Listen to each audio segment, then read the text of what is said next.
Welcome to the Two Marketeers. Serendipity. Serendipity. Why do you just keep saying serendipity? Serendipity. Because we just experienced a serendipitous moment of serendipity. I am jacked up on serendipity right now. I didn't know they made coffee at Serendipity. Yeah, it's a serendipity brew. Yes.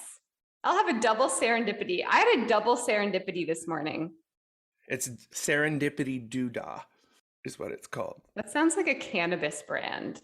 As someone who's working on a lot of cannabis projects lately, that sounds like a cannabis brand. Serendipity Doodah pre-roll. I tried an edible this weekend. Oh. Yeah. Wow. Meow. How'd that go? It was great. Yeah, they're good. It's well balanced. It was chill. It was fun. I laugh a lot. Felt good. But yeah, it was great. But it was like, yeah, I don't need it. I'm high on life, baby. Serendipity. Tell us, Lindsay. I know I'm not a cannabis person, but it's too much. But I do like an edible here and there. Actually, I was at my pottery class last night. Now I do pottery. Do you know I do pottery now? Did I tell you this already? I just noticed on your Facebook.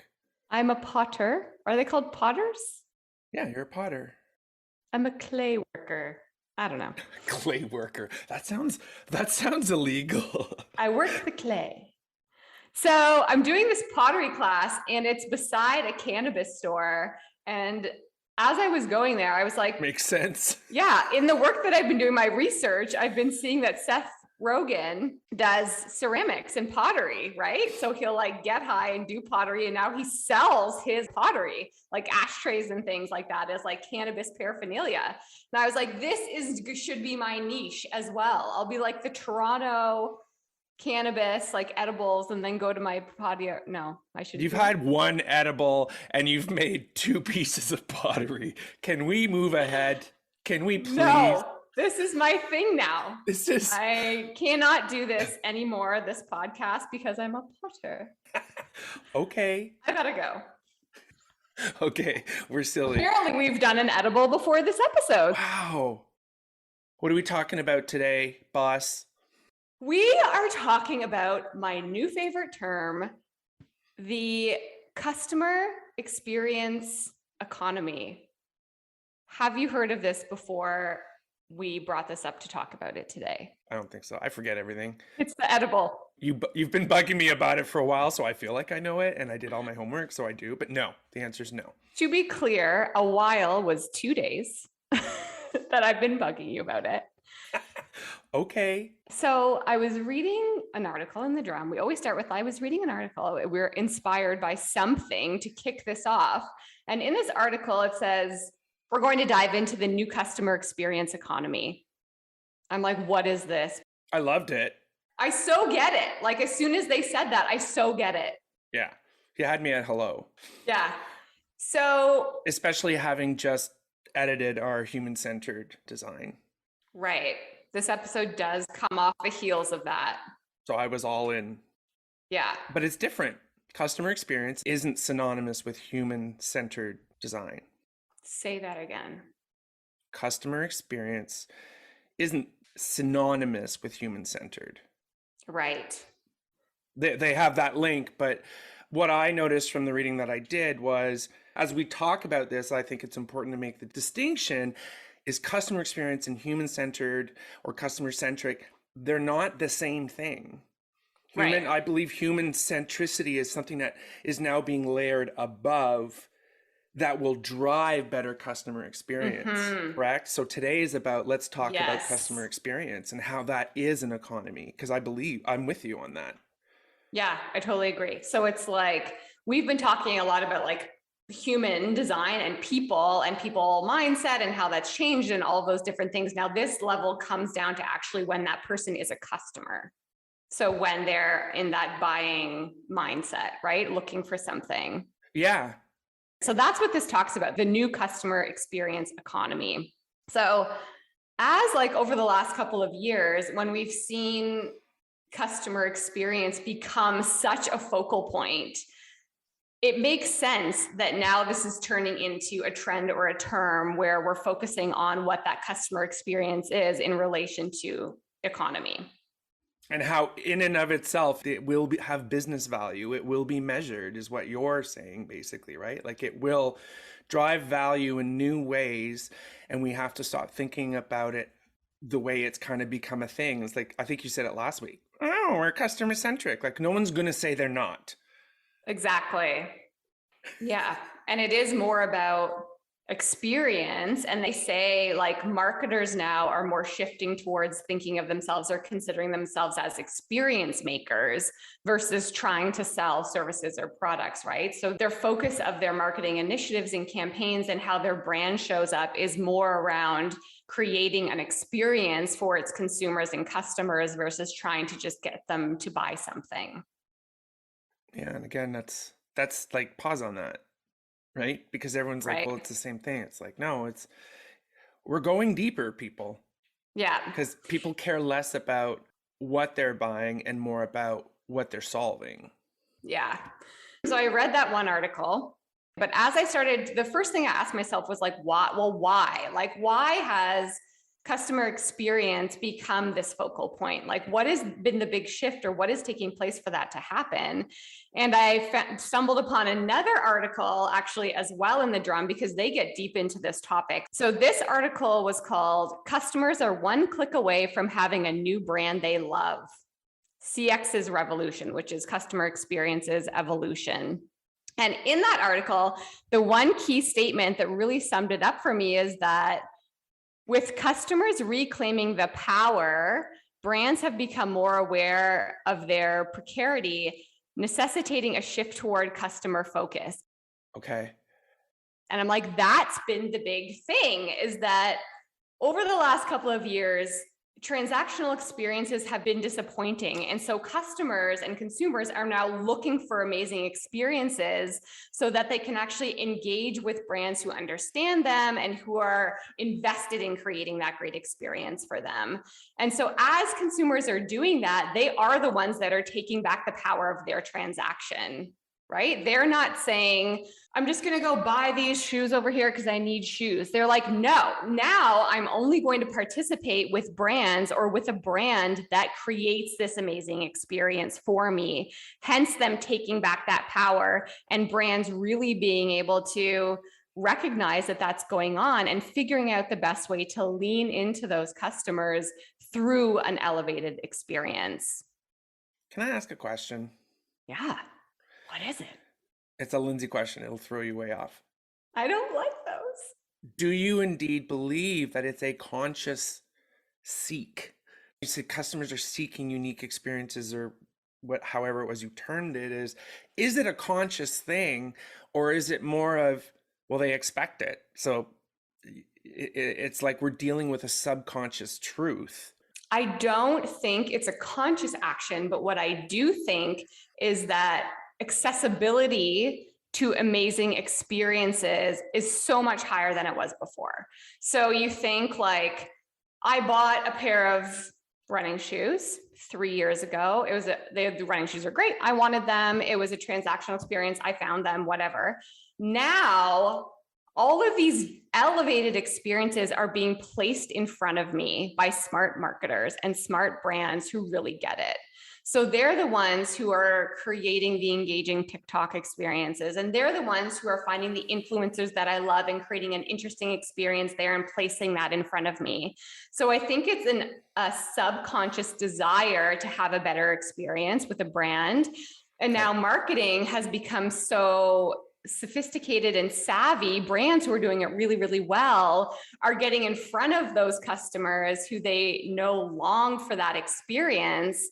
Right. And so now I realize I can have a better experience. It's not me like hunting down the one random shoe brand in Germany and then seeking out a great experience from them. The experiences are being placed in front of me. Right. And so now I'm able to see that I can have that better experience, fulfilling my subconscious desire to do so. Yeah, that's deep. I guess that's the challenge. And I think it's really interesting because triggered something in my thinking where there was a time where, we worked in an industry that was about interruption, right? Mm-hmm. And the idea was the only way you truly advertised, or the only way you marketed, was most recognized through advertising, was to interrupt. Yeah. So even from its earliest days of advertising on television, it was based on interrupting. And that was the value so it was win-win for the business, not for the consumer. So, but it went on for so long. You're talking about a whole different model. And even for me, it's hard to grasp, like, what will that look like from a planning, marketing, and you say, the brands who are doing it right, what is doing it right look like? Mm-hmm. It'll be really interesting, I think, for me. There's this huge anthropological sort of lens to look at this. It's marketing can no longer be what it has been and sustain. Marketing has been different things for centuries, if not longer. It's just about the distribution and trade of value, exchange of value. We have to kind of totally unmad men ourselves. And so what does it look like? I have no clue. But I'm pretty fucking excited. Yeah. And that's like, it's a very hard thing to do, right? Like, you are responsible for selling gum, so it's very hard to get out of that mindset of like, how do I sell the gum to the customer? And I need them to get the gum. I know that they want fresh breath. So like, how do I do it? And that's like a very brand focus on how to do marketing, right? That's the perfect segue of what we're going to talk about, because I feel like that's what the whole message is. And I'm just going to call out, The Drum has done an in-depth series all around this customer experience economy. And I'm so impressed because there's just way too much content going on. I know. But just to go back to the scenario you just said, you sell gum. How are you going to sell gum? It's like last week you said, click on the lettuce. We got to keep reinforcing that that's no longer, you're not doing that. You're solving the problem of dry mouth, bad breath, you know what I mean? Nervous. Emotional eating. Emotionally, I cut that out when we talked about it. So anyways, yes. Did I talk about emotional eating in the last episode as well? The one before, I cut it out. Oh, I'm an emotional eater. Like, I think everyone. And my answer was, who isn't? Right. Okay, I love how you're saying you can't think of it, I sell gum. You have to look at, why do people chew gum? Yeah. And there's not one answer.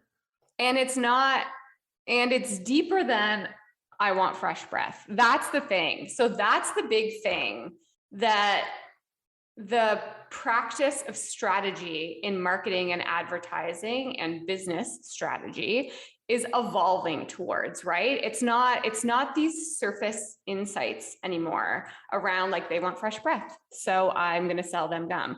It's like there's a deeper psychological need going on for why you would want to chew gum. Like, as an example, the emotional eating example, for instance, if you are selling gum in that scenario, you're supporting someone with a lifestyle that they are looking to achieve and are clearly struggling with. So like, these are the mindsets and behaviors and the psychological aspects that are going on with your consumers, whether you like it or not. But there's a deeper layer that we can get into that puts the customer first and in that human-centric mindset to say, what is going on with them before they even think about the gum, right?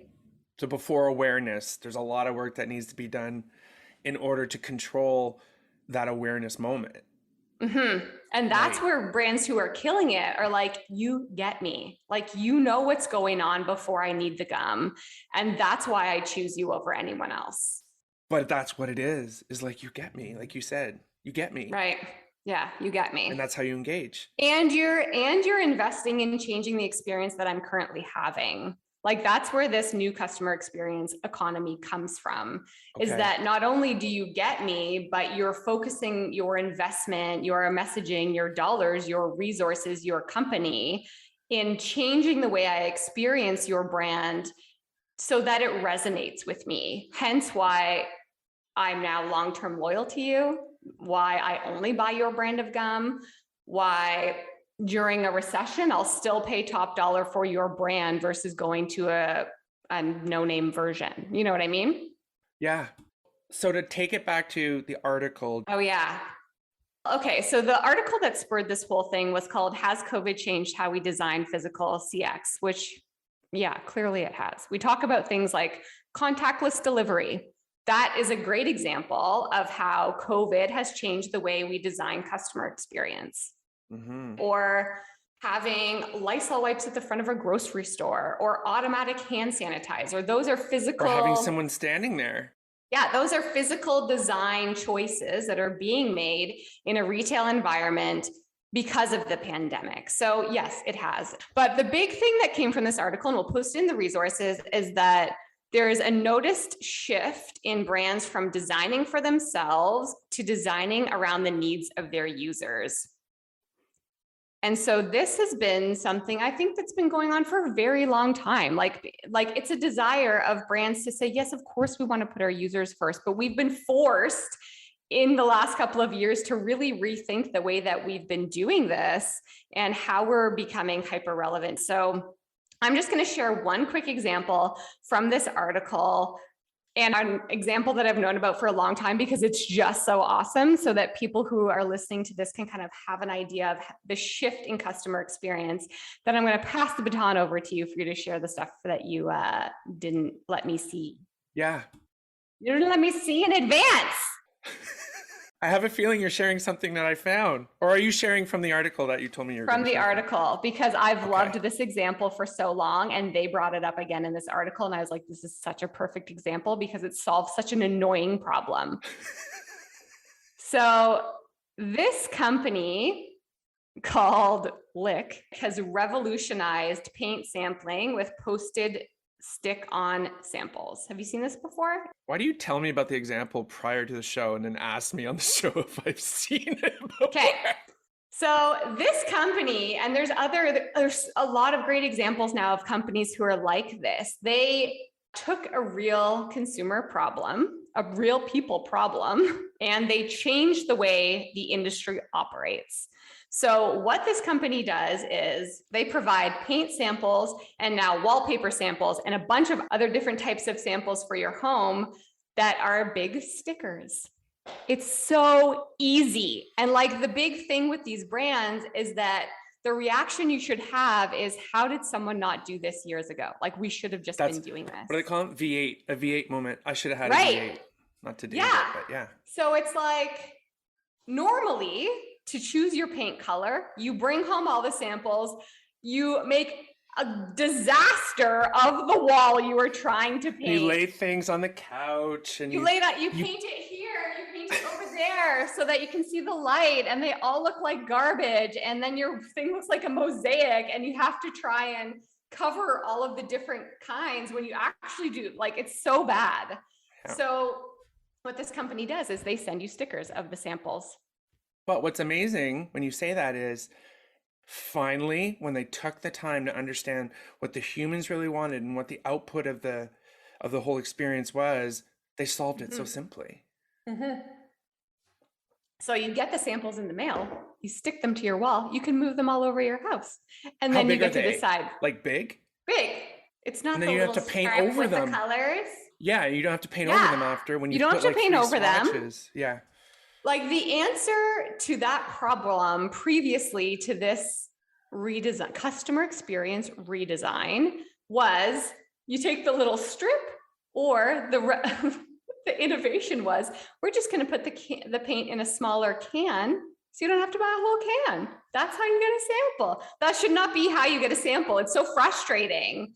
Like, it's not done right yet. And all this company did was rethink, what is the need of that person when they are trying to choose a different color or wallpaper for their home?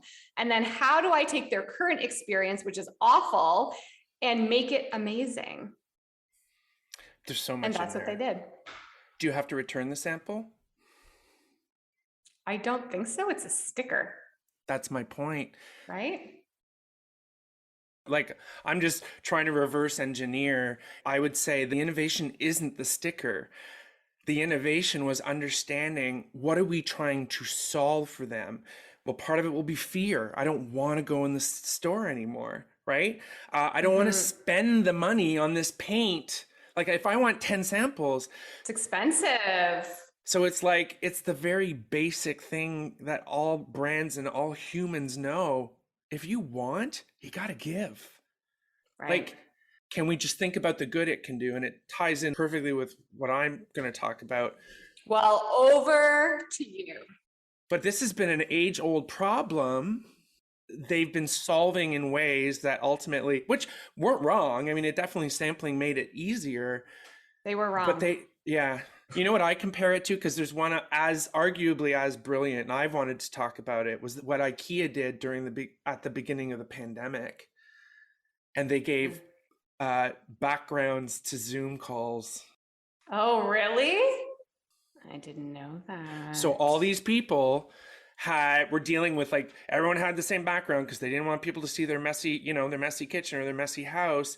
And they just created 16:9 ratio images of their IKEA settings that we all know, the IKEA catalog tells me how to do it right. And they did about 10 of them. That's very smart.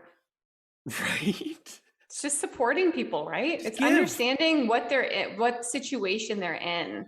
And truly understanding it, like not I need fresh breath for the gum, like truly understanding the situation that they're in and providing value in that situation. That is the new customer experience economy. You can see the revolution and the evolution of it taking place. And those are prime examples. Awesome. Well, thanks. Over to you.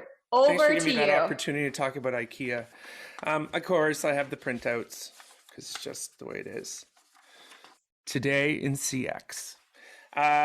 This was one that I just loved, and it says emotions take center stage for the future of CX. Maybe up your alley? Thank you very much. And all the things we're talking about, correct me if I'm wrong, Lindsay, they have been written in the last week. Yeah, like 2 days ago. Yeah, yours was the most recent. You win. But this one is the author's Nikki Hall, who is chief marketer at Content Square.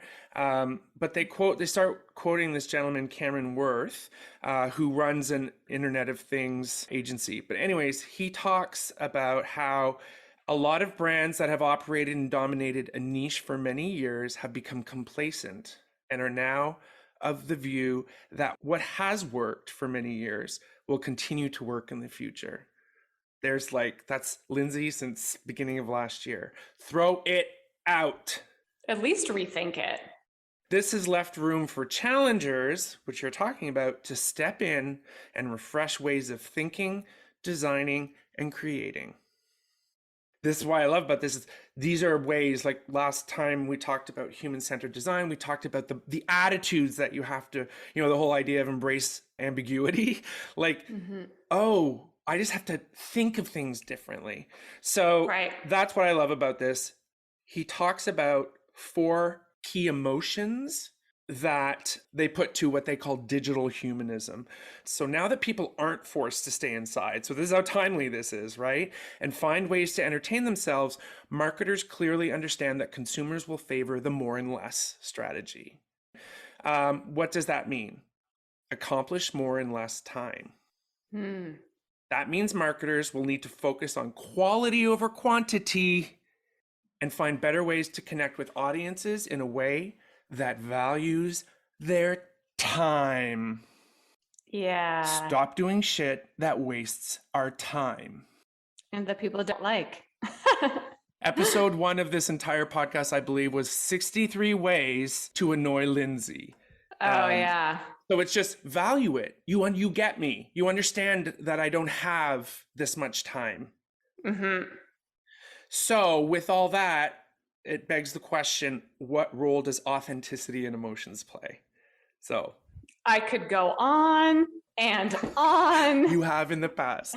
So the emotions that they're talking about. So they say emotions in digital humanism. Emotion-led marketing will begin to drive greater customer response and guide the CX strategies of the future. Preach. Here are 4 such emotional values to consider when designing CX that delivers value as your brand evolves for the future. Okay. You're not going to switch overnight. Start considering different things you can start to do so that you can evolve into the brand that will sustain. So, number one, patience. Do away with the hyper focus on conversion and have patience with the customer's journey. I couldn't love it more if I tried. Right? Do you want to talk about that? Yeah, and that's where like the objectives and the goals and performance measurement in the organization between sales and marketing need to come together, right? Because if you have short-term focused sales goals that are unrealistic based on where your brand is at and your marketing capabilities and your budgets and all of those things, those two things will be disconnected. And if you have, excuse me, such a focus on short-term performance, that's where your marketing is going to have to drive, but that's not building your brand and helping people along their journey and helping them choose you long-term, which drives long-term sales. So that's the crux of the problem. It is. So come on, brands. Like when Lindsay says there's an opportunity here for those brands that are willing to make that investment, knowing that it cannot continue to be when customer experience or consumers have changed so much. Right. When they talk about patience, brand customer relationships are a long runway and will require brands to be patient with the process. And I love how you say, Lindsay, there's sales and there's marketing. They are not the same. And a lot of people say there's blurred lines. Marketing is not a quick return. And if you see it as such, you're actually leaning much more on the sales side of marketing. Mm-hmm. Yeah, because there's the short-term performance side, and then there's long-term brand building side, and there needs to have those two elements working together. Yeah. But they can't do that if your goals and objectives aren't aligned at the business level. So that's where these teams internally end up being forced to fight with one another because their objectives and goals are conflicting. So it needs to be a higher level leadership alignment within the business as to how sales and marketing will come together and support each other to reach those goals.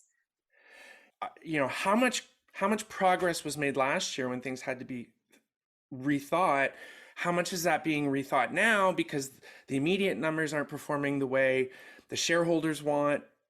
I was reading something just the other day where the biggest concern is that budgets are already getting cut for what was the big 2021 thing, was invest in your brand. So now that things are getting real and numbers are starting to go back up as far as people, you know, going in store or whatever it is, there's already a concern that what everyone was saying should happen strategically is already being pared back. Yeah. Anyways, number 2, kindness. Didn't Mama teach us? Leaning into your brand's values, like kindness. So leading in your brand's values, whatever you define them to be. Values are human. It translates to stronger customer relationships, kindness, that are built to last. Do things merely for the sake of being kind, and the feelings and emotions that brings to both the giver, I add to both the giver and the receiver. Number 3, joy. Making people laugh and leaving them feeling happy does a lot for both brands and their fans. Yeah. I took out the part where they say it's been a rough couple of years. It's always rough. Levity and humor go a long way for people. Digital has proven to be an escape for people, where they lean into filling time with things that can lighten their mood when feeling especially down. Brands can and should play a part in that. Right? Hence the metaverse. Episode 011, I think. Okay. And number 4, do you want to guess? Because this is what made me go, I have to talk about this. No, please, Okay. You go right ahead. Empathy. Oh, I knew it. I should have guessed. Didn't. I did. I gave it to you. I almost feel like empathy I'd almost put on top of all those, but that's just my opinion. I know you love empathy. I had such a long conversation with a client yesterday about empathy. Empathy. At the heart of connecting is empathy and active list. That's my whole point, is it is at the heart of connecting. Because you can think you're exhibiting patience and joy and kindness, but if with the zero empathy, it's not true. You're not. Well, that's what I was just going to say. I was just going to say, how do you figure out how to be kind? How do you figure out how to bring joy if you aren't empathizing with those people? So you're right. I think empathy is up here and those others are like offshoots of that. I knew it. At the heart, connecting is empathy and active listening. This isn't a new concept for marketers, but it's time we rethink why, Lindsay likes that word, we as brands listen. Is it to sell more, or is it to understand people better? Simple question. Ask yourself that question. So, if you do it to understand people better, you do it because you know when to give customers what they need and also when it's time to back off a bit. Empathetic marketing considers how the recipient of your message feels and to respond accordingly.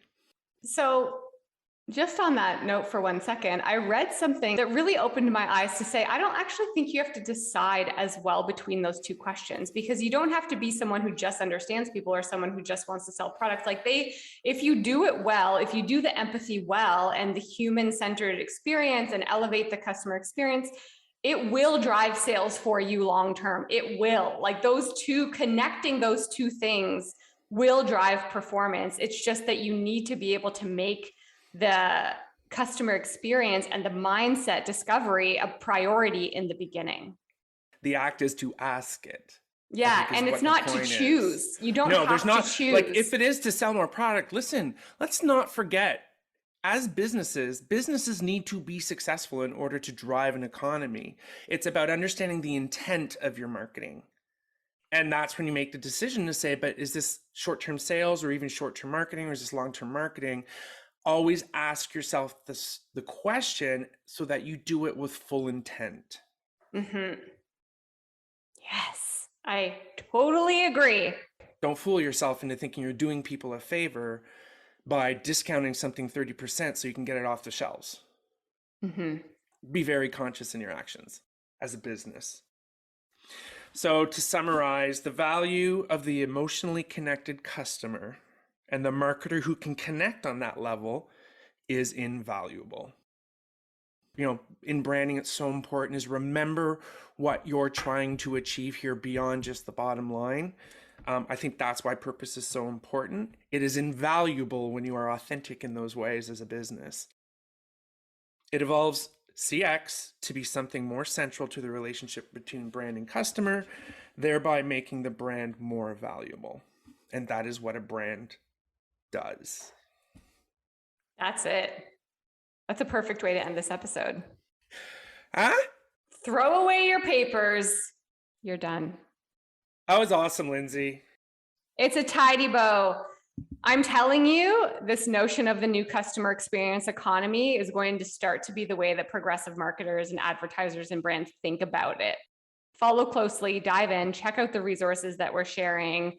I think let's commit to next episode, mapping, all the mapping. Oh, sure.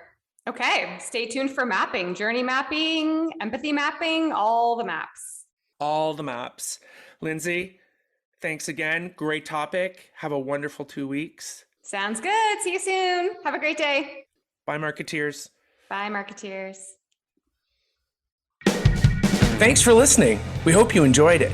New episodes launch every 2 weeks, so be sure to subscribe to the Two Marketeers podcast wherever you like to listen. Or go to the twomarketeers.ca and connect with us. That's the twomarketeers.ca. Spell it out. We are everywhere.